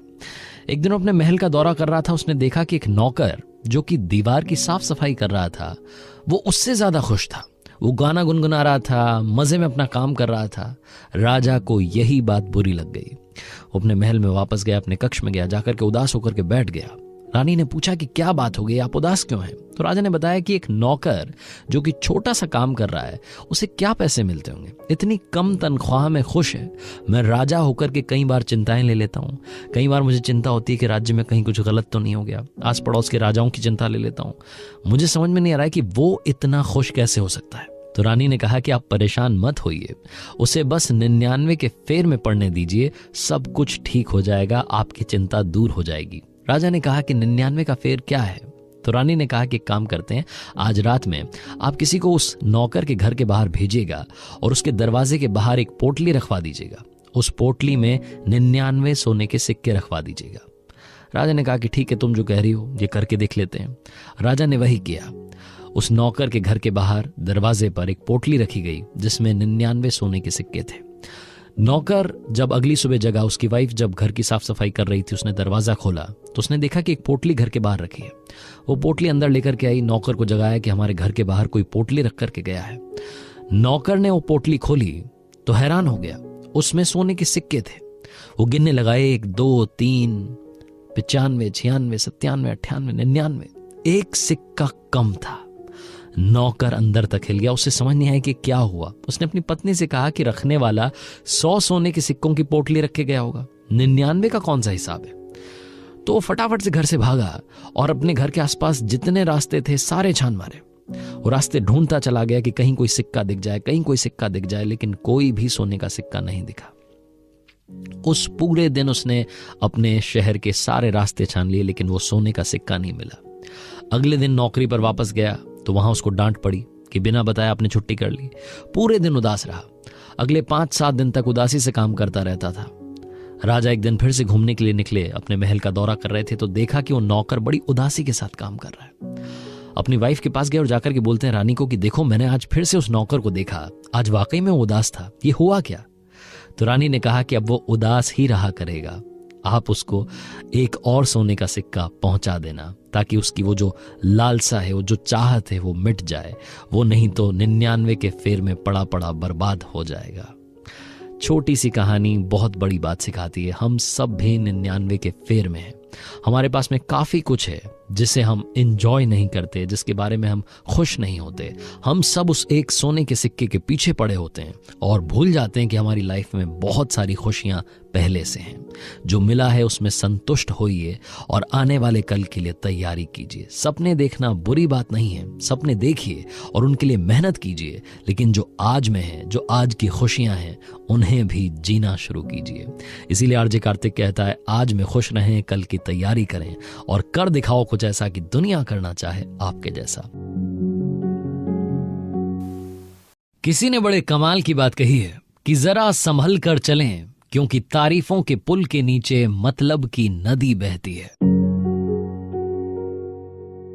हाय गाइस, मेरा नाम है आरजे कार्तिक। एक छोटी सी कहानी, ये कहानी एक राजा की, जिसके बारे में ये कहा जाता था कि उसके दरबार में जो भी जाता था वो खुश होकर के वापस आता था। उसकी बात सुनी जाती थी, समझी जाती थी। बाकी आसपास के राज्यों के राजा भी इस राजा से सीखने के लिए आते थे कि आप ऐसा क्या करते हैं, आपके पास में वो कौन सी शास्त्र विद्या है जो आप इस्तेमाल में लेते हैं और सब कुछ ठीक हो जाता है। दुखी से दुखी आदमी आपके पास आता है तो खुश होकर के जाता है। आसपास के राजाओं को लगता था कि इस बंदे की कभी ना कभी किसी ऐसे व्यक्ति से जरूर मुलाकात होगी जो दुखी था और दुखी ही रहेगा। और एक दिन ये बात सच हो गई। राजा अपने कुछ सैनिकों के साथ में भ्रमण पर निकला हुआ था। अपने राज्य में जो भी उससे मिल रहा था उसको कुछ ना कुछ दे रहा था, शर्फी दे रहा था, उनकी मदद कर रहा था, पैसा दे रहा था। राजा एक बार फिर से अपना दरबार राज्य के बीचों बीच लगा चुका था। तभी राजा की नजर पड़ी एक भिखारी पर, एक दुखी इंसान पर। उसको लगा कि उसके राज्य में ये सबसे ज्यादा दुखी इंसान कौन है, ये छूट कैसे गया, इसका उद्धार कैसे नहीं हुआ। उसने सैनिकों को भेजा और कहा कि जाओ उस भिखारी को बुला करके लाओ। वो भिखारी आया और जैसे ही राजा के पास आया, राजा ने उससे उसका हाल पूछा और उसको एक सोने का सिक्का दे दिया। अब राजा के मन में चलने लगा कि जब मैंने इसे एक सोने का सिक्का दे ही दिया है तो इसकी जिंदगी में अब कुछ न कुछ तो बदल जाएगा। ये भिखारी अगर इस सोने के सिक्के का सही इस्तेमाल कर लेगा, कोई व्यापार शुरू कर देगा तो इसकी जिंदगी संवर जाएगी। राजा ने यही सोच करके उस सोने का सिक्का भिखारी को दे दिया। भिखारी बड़ा खुश हुआ, उसने जिंदगी में पहली बार सोने का सिक्का देखा था। भिखारी खुशी के मारे झूमता हुआ, नाचता हुआ जा रहा था। राजा ये सब देख रहा था। भिखारी फिर से जाकर के वहीं बैठ गया जहां बैठा हुआ था, नाली के पास। उस सिक्के को उछालने लगा और उस सिक्का गलती से नाली में गिर गया। अब वो भिखारी उस सिक्के को ढूंढने लगा। उसने पूरी कोशिश कर ली लेकिन वो सिक्का नहीं मिला। राजा ये सब देख रहा था और राजा को लग रहा था कि ये सबसे बुरा हुआ। उस भिखारी की मदद करने का मौका मुझे ऊपर वाले ने दिया था, मैंने उसकी मदद भी की, लेकिन उसकी गलती से सोने का सिक्का गुम हो गया। फिर राजा को लगा कि क्यों ना इसकी एक बार फिर से मदद की जाए। सैनिकों को भेजा और फिर से उसे बुलाया और भिखारी को एक और सोने का सिक्का दिया। भिखारी फिर से खुशी से नाचता हुआ, झूमता हुआ गया, खुश होकर के गया और वहां नाली के पास जाकर के बैठा और फिर से वो वाला सोने का सिक्का जो गिर गया था उसे ढूंढने लगा। राजा ये सब देख रहा था और सोच रहा था कि कितना गरीब इंसान मेरे राज्य में है जिसकी मैंने आज तक मदद नहीं की। आज मौका मिला है और देखिए उसकी हालत कि वो एक सिक्का अपने पास रख रहा है और दूसरे सिक्के को नाली में ढूंढ रहा है। शायद उसे 2 सिक्कों की जरूरत है। फिर से सैनिकों को भेजा, फिर से भिखारी को बुलाया, एक और सोने का सिक्का दिया। भिखारी फिर से खुश हुआ, खुशी से नाचता हुआ वहीं जाकर के बैठ गया और फिर से नाली में जो सिक्का सबसे पहले गिरा था उसे ढूंढने लग गया। राजा को समझ नहीं आ रहा था कि चल क्या रहा है, ये भिखारी कर क्या रहा है। एक बार फिर से सैनिकों को भेज करके उसे बुलाया और उससे कहा कि आप चाहते क्या हैं। मुझे लगा था कि आपको 2 सोने के सिक्कों की जरूरत है, मैंने आपको 3 सोने के सिक्के दिए, एक नाली में गिर गया, फिर भी आपके पास 2 बाकी हैं, आप इससे अपनी जिंदगी संवार सकते हैं। भिखारी ने कहा कि नहीं साहब, मुझे तो वही वाला सोने का सिक्का चाहिए जो नाली में गिर गया था। छोटी सी कहानी, आपकी और हमारी कहानी। मैं सबकी बात नहीं कर रहा, लेकिन हम में से कुछ लोग ऐसे हैं जिनको बहुत सारे सोने के सिक्के ऊपर वाले ने दिए हैं, लेकिन हम उसी सोने के सिक्के के चक्कर में पड़े हैं जो कि नाली में गिर गया था। हम अपने उसी पास्ट में उलझे हुए हैं, आज भी उन्हीं बातों को लेकर के बैठे हुए हैं जो हमारा कुछ नहीं बिगाड़ सकती, क्योंकि वो बातें होकर के खत्म हो चुकी हैं। अगर आप अपने पास्ट में उलझे रहेंगे तो आज वर्तमान में जो खुशियां हैं, जो प्रेजेंट मोमेंट में आपको खुशी मिली है, उसको कभी जी नहीं पाएंगे। जिंदगी में असली खुशी वही है जो आज में है।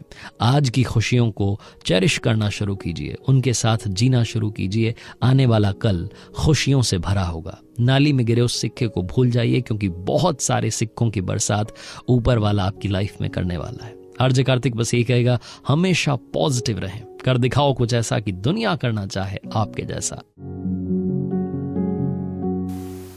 किसी ने बड़े कमाल की बात कही है कि अगर आपको वो फसल पसंद नहीं जो आप काट रहे हैं, तो उन बीजों की जांच कीजिए जो आप बो रहे हैं।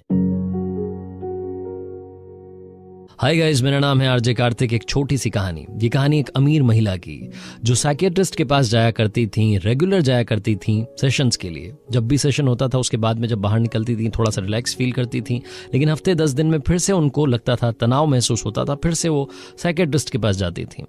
एक दिन वो अपना सेशन खत्म करके जाने ही वाली थी कि उन्होंने अपने साइकियाट्रिस्ट से पूछा कि सर एक बात बताइए, मेरे पास इतना पैसा है, मैं इतनी अमीर हूं, फिर भी मैं खुश क्यों नहीं हूं? फिर भी मुझे 10 दिन में 8 दिन में आपके पास सेशन के लिए क्यों आना पड़ता है?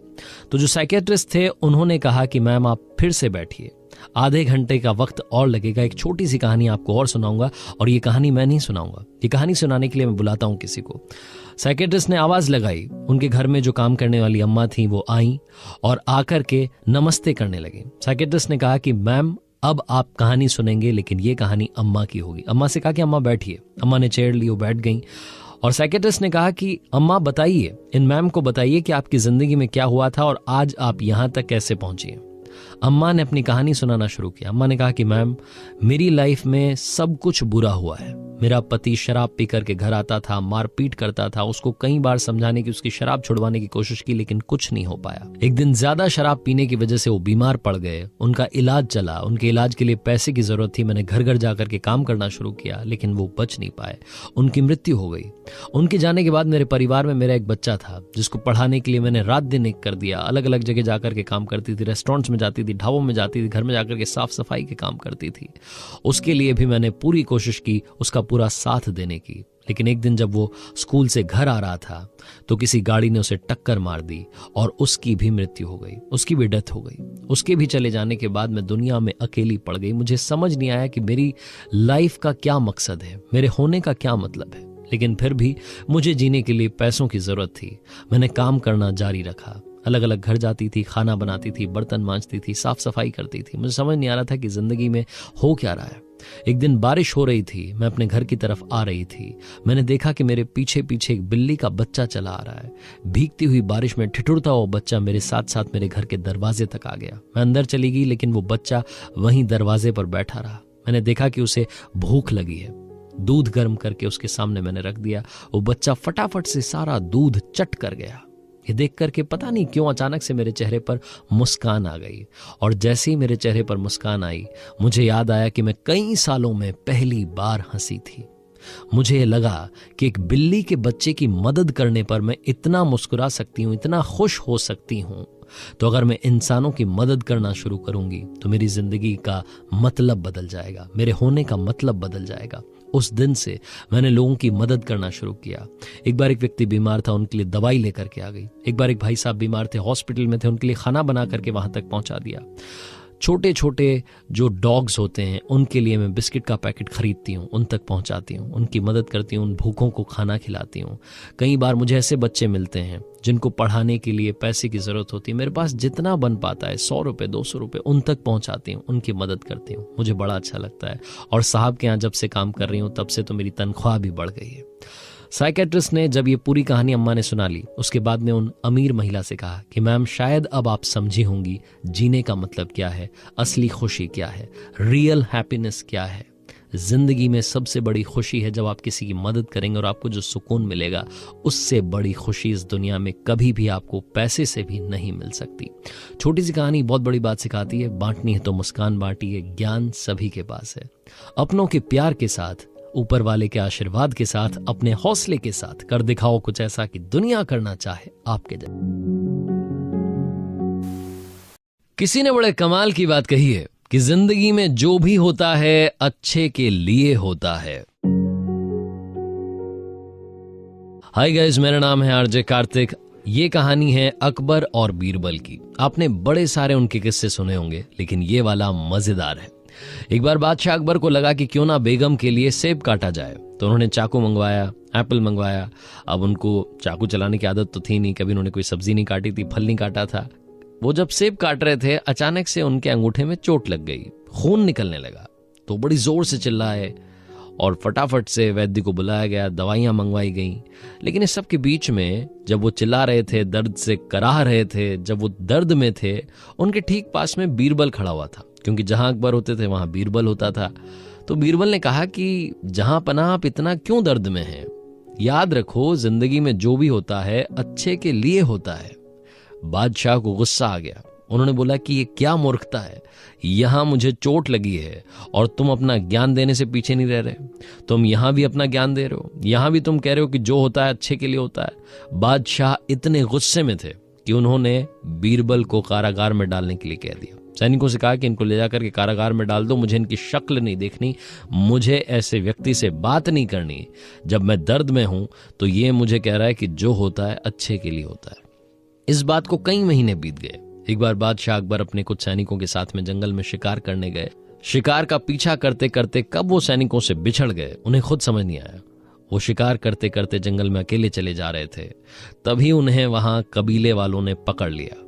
और जब कबीले वालों ने पकड़ लिया तो उन्होंने बताया कि मैं बादशाह हूं, जहां पनाह हूं। तो उन्होंने कहा कि होंगे अपने घर के, यहां पर आपको जहां पनाह नहीं है, यहां हमारा हुक्म चलता है, आपको हमारे साथ चलना होगा। जब ये वहां पहुंचे तो जाकर के देखते हैं कि कबीले वालों ने बलि चढ़ाने की तैयारी कर रखी थी। इन्हें समझ नहीं आ रहा था कि ये क्या होने वाला है, जहां पनाह की बलि दी जाएगी। ये बोलते रहे लेकिन इनकी किसी ने नहीं सुनी। जब बलि चढ़ाने की तैयारी होने लगी तब कबीले वालों में से एक ने देखा कि इनके अंगूठे में चोट लगी हुई थी। तो उसने अपने बाकी साथियों से कहा कि ये तो खंडित है, इसकी तो बलि नहीं चढ़ाई जा सकती, इसको तो पहले से चोट लगी हुई है। कबीले वालों ने बादशाह अकबर को वहां से रवाना कर दिया, वहां से छोड़ दिया। जब ये वापस अपने राजमहल की तरफ आ रहे थे तो सोच रहे थे कि बीरबल ने जो कहा था वो बिल्कुल ठीक कहा था, जिंदगी में जो होता है वो अच्छे के लिए होता है। ये अगर चोट नहीं लगी होती तो मेरी यहां पर बलि चढ़ जाती। लेकिन इनके दिमाग में अब दूसरी बात चलने लगी कि चलो मेरे साथ में तो ये हुआ, मेरे साथ में तो अच्छा हुआ, लेकिन बीरबल के साथ क्या हुआ, उसको तो मैंने वहां कारागार में डाला हुआ है। महल में पहुंचे, फटाफट से कारागार में गए, जाकर के बीरबल को सारी कहानी सुनाई कि भाई ये मेरे साथ में हुआ, लेकिन अब ये बताओ कि तुम्हारे साथ में अच्छा क्या हुआ, तुम्हें तो मैंने जेल में डाल रखा है। तो बीरबल ने कहा कि जहां पनाह, मेरे साथ तो सबसे अच्छा हुआ, क्योंकि जहां आप जाते हैं वहां मैं आपके साथ जाता हूं। अगर आपकी बलि नहीं चढ़ाई होती, आप खंडित थे, तो बलि किसकी चढ़ती? आपके अपने बीरबल की। आपने तो मेरी जान बचा ली जहां पनाह, आपका जितना शुक्रिया अदा करूं उतना कम होगा। छोटी सी कहानी बहुत बड़ी बात सिखाती है। जिंदगी में हमेशा याद रखना, जो होता है अच्छे के लिए होता है। उस वक्त शायद हमें समझ में नहीं आता, लेकिन कुछ सालों के बाद में अगर हम फिर से पीछे देखें तो हमें लगता है कि ठीक ही हुआ था। आरजे कार्तिक बस यही कहेगा, उम्मीद रखिए, हौसला रखिए, कर दिखाओ कुछ ऐसा कि दुनिया करना चाहे आपके जैसा। किसी ने बड़े कमाल की बात कही है कि वक्त की सबसे खूबसूरत बात यह है कि अच्छा चल रहा हो या बुरा चल रहा हो, वक्त बड़ी जल्दी कट जाता है। हाय गाइस, मेरा नाम है आरजे कार्तिक। आज सुनाता हूं आपको वक्त पर एक छोटी सी कहानी। ये कहानी है एक राजा की, एक ऐसा राजा जिसने हर युद्ध में जीत हासिल की थी। छोटे छोटे राज्यों को हरा करके अपने राज्य का विस्तार करता जा रहा था, अपने राज्य को बड़ा करता जा रहा था। ऐसा नहीं था कि अपने राज्य में डेवलपमेंट नहीं करवाता था, वहां भी विकास के काम करवाता था। राजा को प्रजा बड़ा पसंद करती थी। इसी बात से राजा को थोड़ा घमंड आ गया। उसको लगा कि अब तो मुझे कोई हरा नहीं सकता, अब तो मैं हर युद्ध में जीत हासिल करूंगा। एक दिन अपने कुछ सैनिकों के साथ में घूमने के लिए निकला हुआ था, तभी उसे एक बाबा जी दिखाई दिए। बाबा जी के पास गया, जाकर के बाबा जी को प्रणाम किया। बाबा जी ने कहा कि बेटा, हम तुमसे खुश हैं, तुम्हें कुछ देना चाहते हैं। राजा ने कहा हाँ जी बताइए, आप क्या देना चाहते हैं। तो बाबा जी ने उस राजा को एक ताबीज दिया और कहा कि इसे अपने गले में पहन लेना।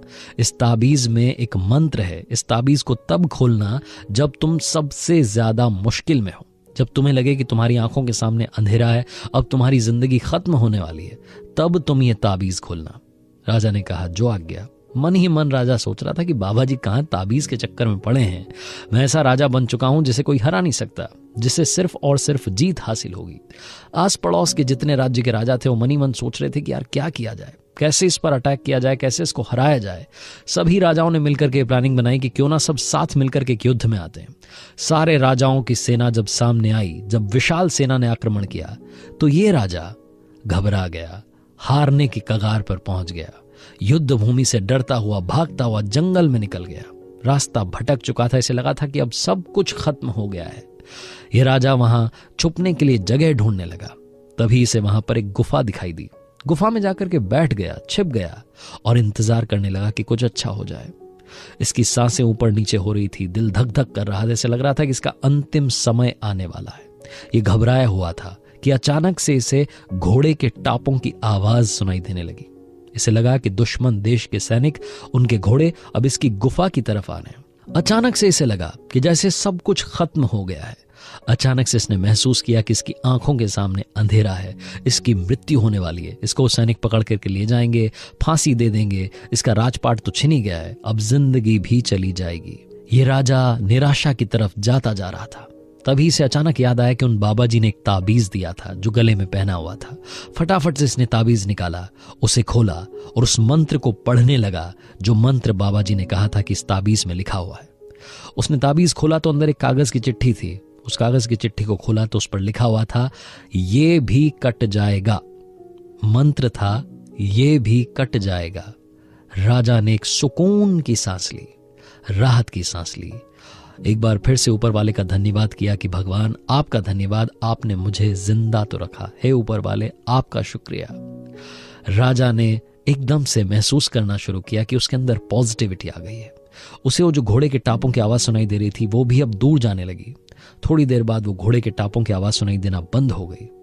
राजा धीरे से उस गुफा से बाहर निकला, जंगल में कुछ दिन रहा, वहां फिर से अपनी सेना बनाई, फिर से उस राज्य पर आक्रमण किया जो उसका खुद का था, जिसे किसी ने हथिया लिया था, और उस राज्य पर फिर से अपना झंडा कायम किया। छोटी सी कहानी बहुत बड़ी बात सिखाती है। जिंदगी में घबराइएगा मत, क्योंकि अच्छा चल रहा हो या बुरा चल रहा हो, ये भी कट जाएगा। बड़े से बड़े संकट टल जाएंगे। अगर आप चैंपियन हैं, चैंपियन की तरह सोचते हैं, तो आप चैंपियन ही बने रहेंगे। आप अपनी सोच को बस बुलंद रखिए, और चैंपियन बनने का सिर्फ एक रास्ता है, हार्ड वर्क और उसके साथ स्मार्ट वर्क। आरजे कार्तिक फिर से कहेगा, कर दिखाओ कुछ ऐसा कि दुनिया करना चाहे आपके जैसा। किसी ने बड़े कमाल की बात कही है कि जिस दिन आपने अपनी सोच बड़ी कर ली, उस दिन बड़े बड़े लोगों के दिमाग में आप आना शुरू हो जाएंगे। आप खुद ब खुद एक बहुत बड़े आदमी बन जाएंगे। हाय गाइस, मेरा नाम है आरजे कार्तिक। एक छोटी सी कहानी। ये कहानी एक भिखारी की जो रेलवे स्टेशन के बाहर रहा करता था। स्टेशन से ट्रेन में बैठता, दूसरे स्टेशन उतरता, वहां से दूसरी ट्रेन में बैठता, फिर अपने स्टेशन उतरता, ट्रेन में भीख मांगने का काम करता था। एक दिन रोजाना की तरह भीख मांग रहा था, लोगों के सामने जाकर के गिड़गिड़ा रहा था, पैसे मांग रहा था। तभी इसने देखा कि उस कोच में एक सूटेड बूटेड बंदा बैठा हुआ था। इसे लगा कि ये अमीर आदमी है, इससे अगर भीख मिल गई तो कम नहीं मिलेगी, अच्छी खासी मिलेगी, फिर मुझे दूसरे कोच में जाकर के भीख मांगने की जरूरत नहीं पड़ेगी। उसके पास गया और जाकर के एक्टिंग करने लगा, भीख मांगने लगा, अपनी आवाज को बदल बदल करके अपना सारा दर्द निकालने लगा। लेकिन वो जो बंदा बैठा हुआ था, सूटेड बूटेड आदमी, उसने डांट दिया। उसने बोला कि आप ये मेरे सामने नाटक मत कीजिए, मैं आपको देख रहा था, आप चुपचाप वहां से चले आ रहे थे, यहाँ आकर के आप उदास हो गए, गिड़गिड़ाने लगे, ये हरकत मत कीजिए। आज मैं आपसे एक बात पूछना चाहता हूं, मैं आपको चलिए भीख दे भी दूंगा, आपके पास मुझे देने के लिए क्या है? भिखारी ने कहा कि ये क्या सवाल कर रहे हैं आप, मैं तो भिखारी हूं, मेरे पास आपको देने के लिए क्या हो सकता है? मेरी औकात क्या है कि मैं आपको बदले में कुछ दे दूं? तो जो सूटेड बूटेड बंदा था उसने कहा कि जब आप मुझे कुछ नहीं दे सकते तो मुझसे कुछ लेने की उम्मीद भी मत रखिए। आप चले जाइए, आपको मेरे पास से एक रुपया नहीं मिलने वाला।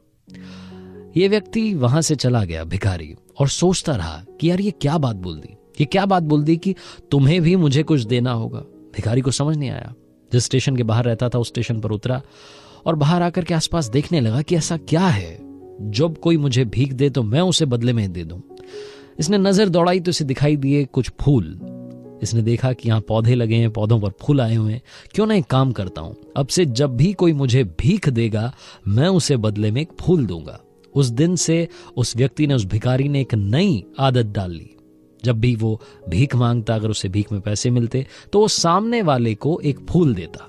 सामने वाले को बड़ा अच्छा लगता कि यार ये पहला भिखारी है जो भीख देने के बदले में कुछ ना कुछ दे रहा है। भिखारी को भी अच्छा लगने लगा कि चलो लोगों को मेरा काम पसंद आ रहा है, लोगों को मेरी सोच पसंद आ रही है। एक दिन फिर से वो ट्रेन में था, उस कोच में था जहां उसे अमीर, वो सूटेड बूटेड बंदा दिखाई दिया था। एक बार फिर से उस दिन वही व्यक्ति दिखाई दिया। उसके पास गया और जाकर के बोला कि भाई साहब, आज तो आपको भीख देनी ही पड़ेगी, आज तो आपको मुझे पैसे देने ही पड़ेंगे, क्योंकि मेरे पास में आपको देने के लिए कुछ है।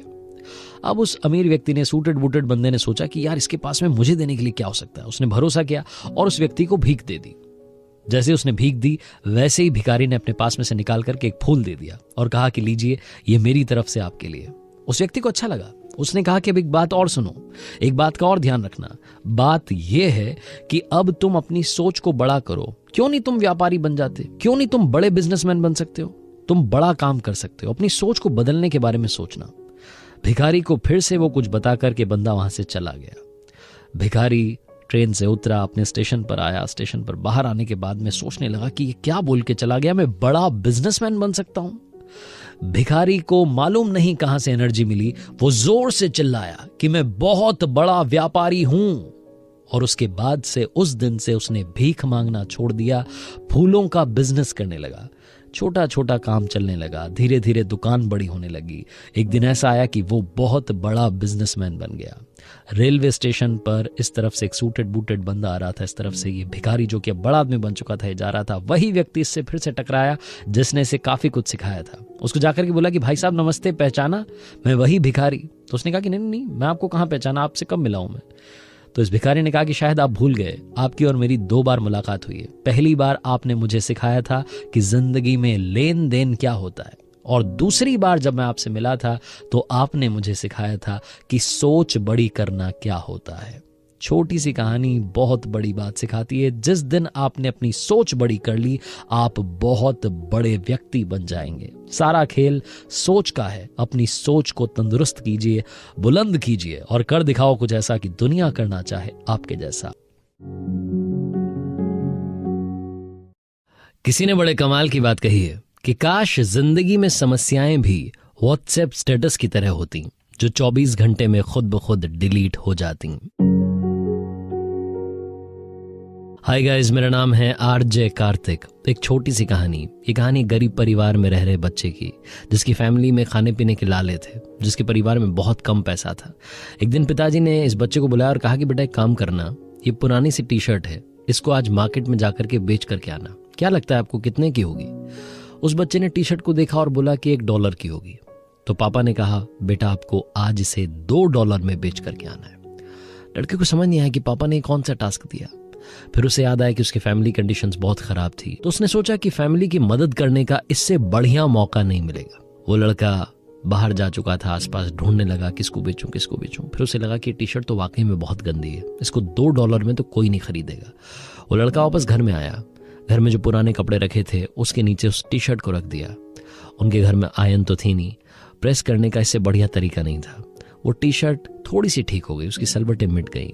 अब वो टी शर्ट को लेकर के स्टेशन पहुंच गया, वहां जाकर के बेचने की कोशिश करने लगा। शाम तक फाइनली वो टी शर्ट बिक गई, $2 में बेच दी। घर आया, पापा को आकर के $2 दिए। लड़के को लगा कि पापा खुश होंगे, लेकिन पापा ने कोई रिएक्शन नहीं दिया। पापा चुप रहे।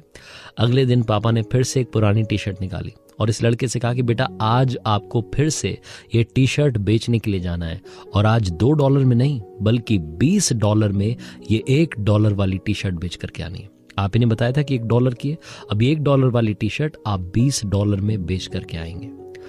लड़के को अब की बार तो कुछ समझ में नहीं आ रहा था, पूरा ब्लैंक था, उसे समझ नहीं आ रहा था क्या करना है।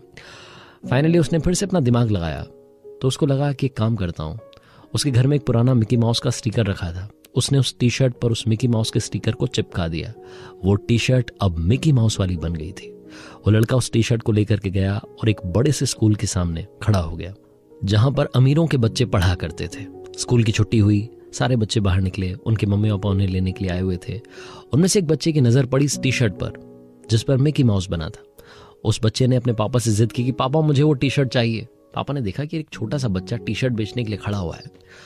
वो आए, उन्होंने देखा कि टी शर्ट बड़ी अच्छी थी, मिकी माउस का स्टिकर था, बड़ी क्रिएटिविटी दिखाई गई थी, तो बड़े खुश हुए। उन्होंने $20 भी दिए और साथ में $5 की टिप दी कि बेटा ये आपके लिए। अब वो $1 की टी शर्ट ये लड़का $25 में बेच चुका था। इसे लग रहा था कि आज तो पापा बहुत ज्यादा खुश होंगे। ये पहुंचा घर पर, जाकर के पापा को बताया कि पापा $1 वाली टी शर्ट आज $25 में बेच दी है। पापा ने कोई रिएक्शन नहीं दिया, ना खुश हुए ना दुखी हुए, चुप रहे। अगले दिन फिर से उन्होंने एक पुरानी टी शर्ट निकाली, वही $1 वाली टी शर्ट, और बच्चे से कहा कि बेटा आज आपको इस टी शर्ट को $200 में बेच करके आना है और मुझे पूरी उम्मीद है कि आप ये करके दिखाओगे। लड़के के पसीने छूट गए, उसे समझ नहीं आ रहा था कि पापा कौन सा टास्क दे रहे हैं। रोजाना मुझसे कह रहे हैं कि जाओ इतने में बेच करके आओ, इतने में बेच करके आओ। फिर उसे अपनी फैमिली कंडीशन से याद आई। उसे लगा कि हमारे परिवार में वाकई पैसे की जरूरत है, मुझे फैमिली की मदद करनी होगी। जब मैं $1 की टी शर्ट को 25 में बेच सकता हूँ तो 200 में भी बेच सकता हूँ। लड़का बाहर बाजार में निकला और आसपास देखने लगा। उसकी नजर पड़ी, उनके शहर में एक बड़ी एक्ट्रेस आने वाली थी एक स्टोर के इनॉग्रेशन के लिए। लड़का वहीं पहुंच गया। वहां पहुंचा तो देखता है कि लंबी भीड़ लगी हुई थी। उस लंबी सी भीड़ में से छोटा बच्चा था, इधर से उधर से घुसता हुआ आगे निकल गया। वहां एक्ट्रेस आई हुई थी, वो इनॉग्रेशन करने वाली थी। तभी ये लड़का चिल्लाने लगा, मैम मैं आपका बहुत बड़ा फैन हूँ। तो एक्ट्रेस ने देखा कि एक छोटा सा बच्चा आवाज लगा रहा है, उनके बारे में अच्छी अच्छी बातें कर रहा है, कॉम्प्लीमेंट दे रहा है। तो उन्होंने उस बच्चे को आगे बुला लिया। उस बच्चे के पास में एक टी शर्ट थी। उसने कहा कि मैम क्या आपका ऑटोग्राफ इस पर मिलेगा। उस एक्ट्रेस ने उस पर अपने साइन कर दिए। उसके बाद वो लड़का वहां पर खड़ा होकर के टी शर्ट बेचने लगा कि बताइए आप में से किसको चाहिए। वो $200 का टारगेट लेकर के गया था, वो टी शर्ट उसने $250 में बेच दी। उस टी शर्ट के मुंह मांगे दाम उसे उस दिन मिल गए। वापस घर गया, पापा को कहा कि पापा आपने तो $200 की बात की थी, $250 में टी शर्ट बेच करके आ गया। ये लड़का और कोई नहीं बल्कि अमेरिका का मशहूर बास्केटबॉल प्लेयर माइकल जॉर्डन था। छोटी सी कहानी बहुत बड़ी बात सिखाती है। जिंदगी में समस्याएं चाहे कितनी भी बड़ी आ जाएं, आप हर समस्या का पार पा सकते हैं, आप हर समस्या से जीत सकते हैं। इसीलिए आपसे कहता हूं, कर दिखाओ कुछ ऐसा कि दुनिया करना चाहे आपके जैसा। याद रखिए, अगर आप इस शो की लगातार अपडेट्स चाहते हैं तो ऊपर दिए गए फॉलो बटन पर क्लिक करें।